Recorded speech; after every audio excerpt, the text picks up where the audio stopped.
Reka nongere ngusuhuze kandi nguhereza ikaze inshuti bakunzi ba Inyota TV, twongeye kwinjira ku mirongo y'imbere ku rugamba muri aya masaha, aho by'umwihariko tugiye kurebera hamwe amakuru akomeje kuvugwa kuri ubu butaka bwa Repubulika Iharanira Demokarasi ya Kongo.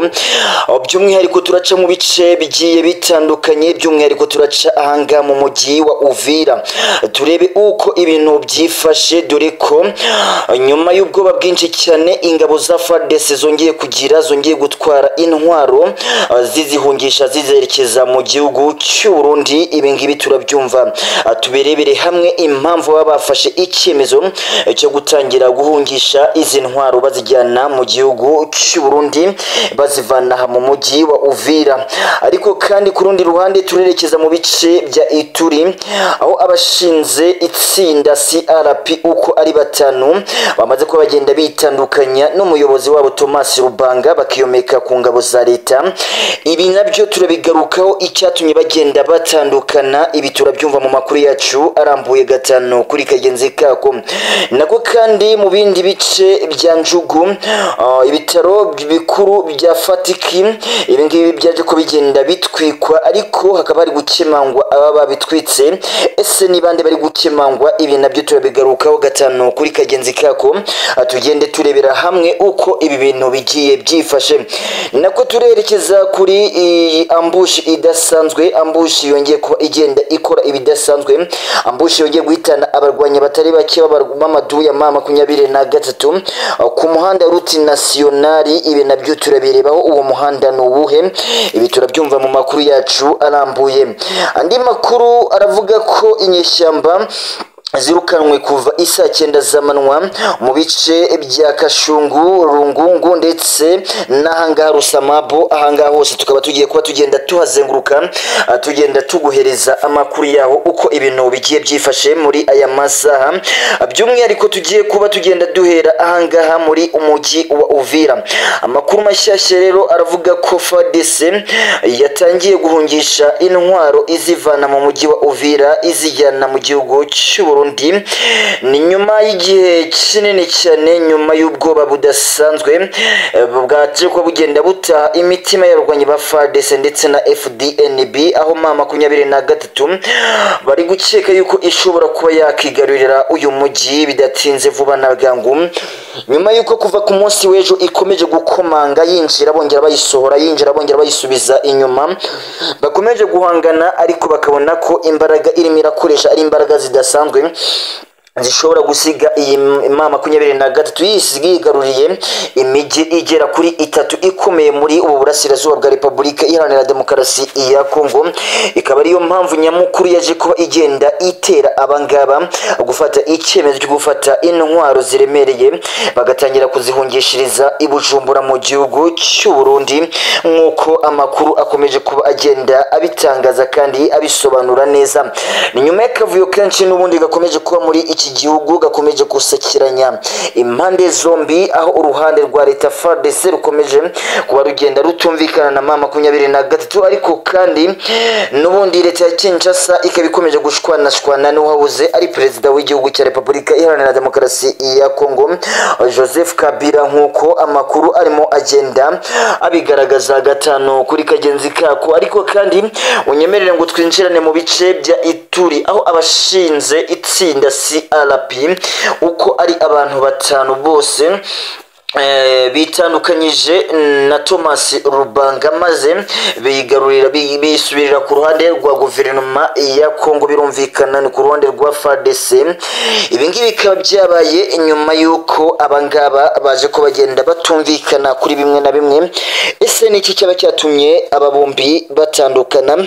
Nyuma y'uko bari bunzi ubumwe ndetse bakiyomeka ku ruhande rw'abarwanyi ba M23.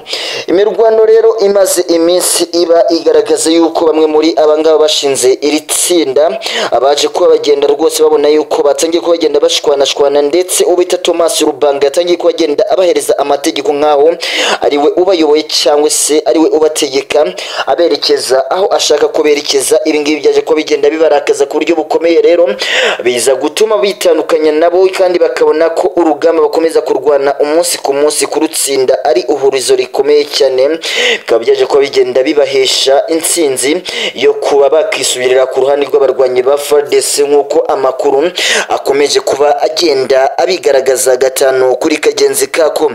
Na mu bice bya Njugu ibitaro bikuru bya Fataki ahangaha byatwitswe, ibitaro byatwitswe neza hamwe n'ibikoresho by'ivuriro. Ibi bikoresho rero bikaba byaje ko bigenda bihira muri iri vuriro, ni nyuma y'uko FARDC ikomeje gukeka ko inyeshyamba zaba arizo za M23 zaba arizo zahatwitse ndetse zikangiza iri vuriro ku buryo bugaragarira buri wese. Ariko se ukuri ni ukuhe nimba izi nyeshyamba zaba zageze ahangaha kuki zitahafashe zikaba zahisemo kuba zatwika iri vuriro? Ese ivuriro nibo batazi agaciro karyo? Ntabwo wamenya ukuri kose rero, gusa iyo dukomeje ko tugenda dukurikirana n'amakuru akomeje ko agenda atangazwa n'ibinyamakuru bigiye bitandukanye kugira ngo natwe tubagezeho uko ibi bintu bigiye byifashe. By'umwihariko imboni zacu zihariya mu gihugu cya Repubulika Iharanira Demokarasi ya Kongo, mu bice bya Njugu zaje ko zigenda zitubwira ko iri vuriro rishobora kuba ryatwitswe n'inkongi y'umuriro iturutse ku mashanyarazi.